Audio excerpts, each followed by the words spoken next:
I know y'all be lying on your resume talking about some proficient in Excel. Why you always lying? Oh my God. So my title just changed to Senior Operations Analyst, and I literally use Excel every single day. So I'm pretty much an expert. So I'm going to teach you guys a few hacks so you can learn how to be proficient in Excel for real and stop lying on y'all resumes. Because once you get to your job and they start asking you to do stuff, you're going to be looking like, So just to preface, the only things you really need to know is pivot tables and VLOOKUPs. Pivot tables are a way for you to summarize a lot of information, and VLOOKUPs, I'll get to that later. One major thing that you need to know is formulas. So to create a formula, you just press equal and start typing. You can press equal sum, equal average. Basically, type something in. I usually have a formula for pretty much anything you want to do, but for what we're going to use the most is average and sum. So I'm going to type average. You can either type it all out and add a parenthesis yourself, or you can type it a little bit, double click, and it'll have the parenthesis for you. In order to have a formula, you have to have the name in its entirety, a parenthesis, the numbers, and you have to close the parenthesis, okay? So we want to do average. But first, let's create some data to play with. So I want to say 1, 2, 3. Here's a tip. They have 3 different cursors in Excel. They have this cursor that lets you select things. If you go to the edge of a cell, it changes to this cursor. It lets you move things around. But the cursor that is kind of cool is this one. When you get to the edge, it lets you drag and copy things down. So if you go down, you drag all the ones. I'm going to press Control Z to undo. You can even do it to the side. Control Z to undo. But what I want to show you is that when you have at least 3 things in sequence, select all 3. And when you copy it down, it just finishes the sequence for you. I just want to go to 10. So if I want to say, what is the average of these numbers? I'm going to select all of them, close parenthesis, enter 5.5. Cool. What's the sum of all of the numbers? So double click, highlight, close parenthesis, 50. Okay, look at that. Let's make it interesting. I'm going to drag this over. What is the sum? Delete. Also, when you are in an active cell with the equal sign, everything you click is going to go in there. So to not worry about that, just like delete it all. So I want to say the sum of 1 D3 plus E3. 2. Cool.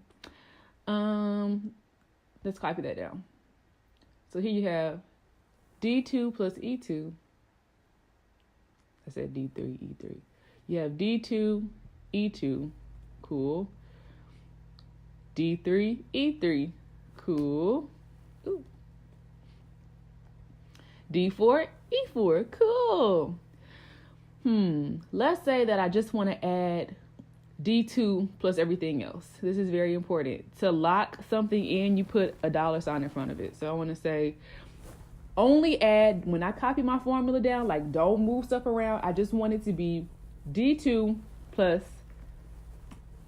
things that I drag down. So now when I drag this down, it changes because I have D2 plus E2. Then I have D2 plus E3. Oh, Jesus. Then I have D2 plus E4. So when you have $signs in front of the D, it locks the D in place, the column. Put a $sign in front of the 2, it locks the row in place. So something to keep in mind as we transition into our pivot table introduction. Woohoo! So pivot tables, basically, like I said, it's just a way to summarize information. Okay, so in this example, I'm having a little party or whatever. I'm inviting all my friends. Some people have accepted or declined their invitation. I have that here, what food they're going to bring and their t-shirt size. So if I just want to summarize this information, oops, don't look at that. I just want to summarize this information. I want to select all of it. Select. Insert pivot table. new worksheet. So it's going to go to a new worksheet for me. I want to delete this. Don't look at this, y'all. Go to a new worksheet. Yay! So another thing that's very important when it comes to pivot tables is to remember that when you do your pivot table, every column has to have a header. If it doesn't have a header, it's not going to work. I ran into that when I first started because the headers help you to choose the different fields. So you have a report filter, column label, row label, value. And I want to see who's invited to the party. So here that goes. But I want to see who's coming. I'm going to put that on top of the invited to the party. So I have the no's here, the yeses here. Okay, cool. What if I want to put the yeses and no's at the top? And I only want to see the yeses. It's going to filter out the report for me. So I have the yeses, and I want to see how many people that is. Put the values here. So it's going to be 5 people that said yes. Awesome.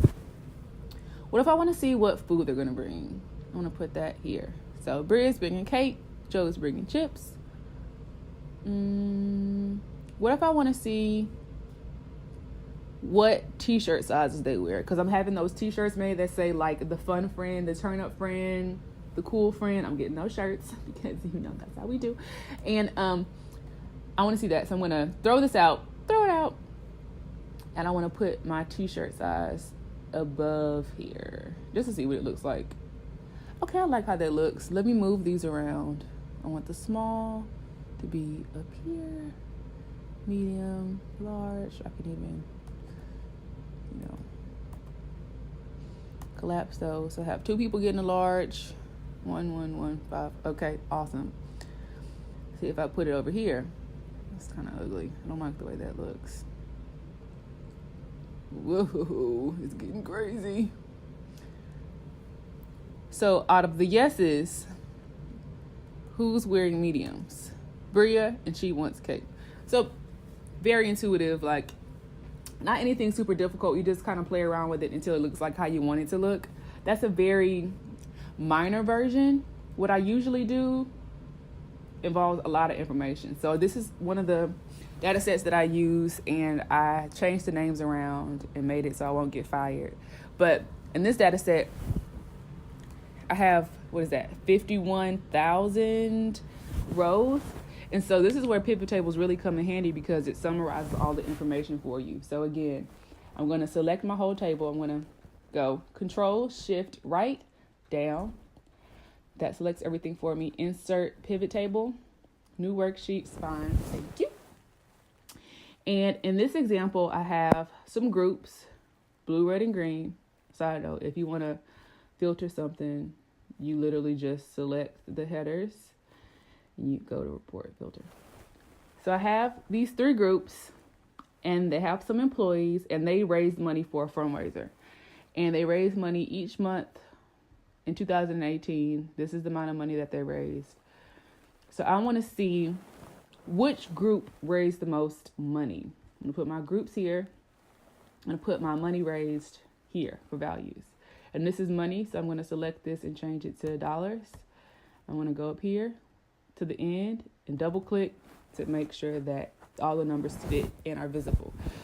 So, okay, we have the green team raised $4 million.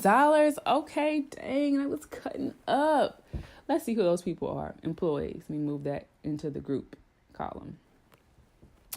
So Kevin was going in. Kevin raised $1 million in 2018. That's crazy. But Jim raised 1.3 million. So he kind of did the best, but the green team had 5 people anyway, so they had an advantage, but So Jim actually raised $1.3 million, which is awesome. Go Jim. It's your birthday. Okay, I'm sorry. So you have the grand total down here. So something I want to say, when you get to this value section, you can also influence the type of way that you want to see the information. You can see the sum, count, average. If I wanted to see the count, it's not dollars anymore. I'll have to change this back, but it's 51 million. Remember how I said I had about 51 million entries here? So it just counted them versus adding up the dollar amounts. It just counted the dollar amounts. I could also do the average to see every time an employee made an entry of raising money, how on average, how much was it? Kevin's was about $280 per entry. Let's go back to some. So some, very straightforward. And again, we can move this around any way we want to just to show the data in the best way. If I wanted to just see the blue group and see what they do, I can even put the month here, see how much each person raised each month. I can put the month over here. I can put the month over here.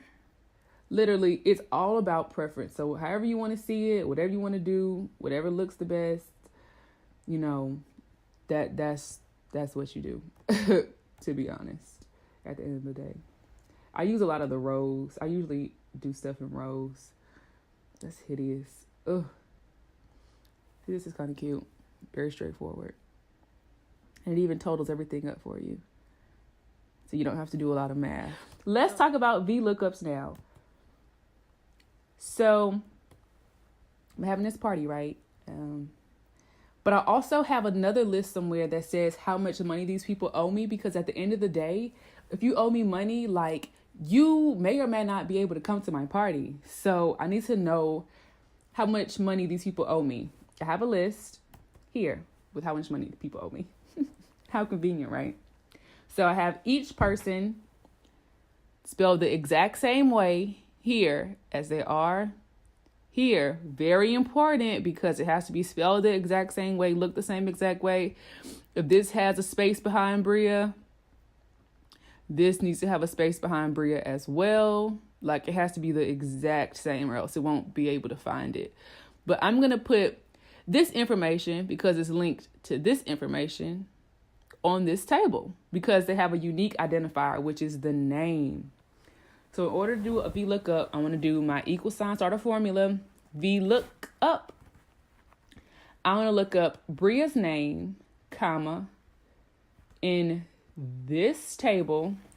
Press F4, because I only want to be looking at this table. I don't want it moving around and doing all that extra stuff. I want it in this table only, comma, row 2. They have row 1, row 2. I want you to look up in this row how much money they owe, comma, false, because I want it to be an exact match. Close parentheses, enter. So as you can see, Bria doesn't owe any money because it's myself. When I drag it down, Richard owes me $100. What? Richard, what's happening? Let's check it.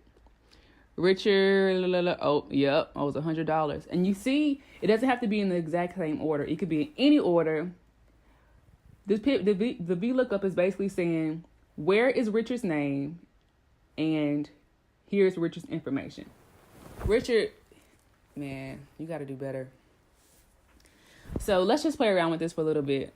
Even if I added extra columns like favorite color and hair color and eye color, like, this is so random.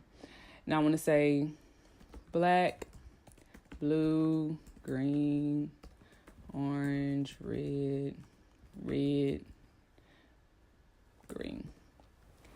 If I wanted to put hair color here, I'm gonna delete all this stuff. I want to clear content, say VLOOKUP. I'm still looking up Bria, right? Now I'm looking it up in this pivot table.